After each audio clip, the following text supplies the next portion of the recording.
السلام علیکم، میں ڈاکٹر ذاکر یونان سے اور 5 مارچ کے اہم واقعات۔ 5 مارچ 1931 کو مہاتما گاندھی نے سول نافرمانی تحریک ختم کر دی۔ 5 مارچ 1995 کو ہندوستان اور چین فوجیوں کے درمیان ملاقات کی سہولت کے لیے سکم کے ناتھولا سمیت 2 نئے سرحدی مراکز کھولنے پر اتفاق ہوا۔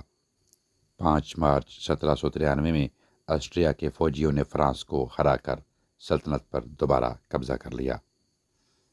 5 مارچ 1851 میں برصغیر میں بھارتی جیولوجیکل سروے کا قیام عمل میں آیا۔ 5 مارچ 1918 کو سوویت یونین نے پیٹروگراڈ کی جگہ ماسکو کو دارالحکومت بنا دیا۔ 5 مارچ کے حوالے سے یہی معلومات تھیں۔ اجازت دیجیے، اپنا بہت سا خیال رکھیں۔ ٹیک کیئر، اللہ حافظ۔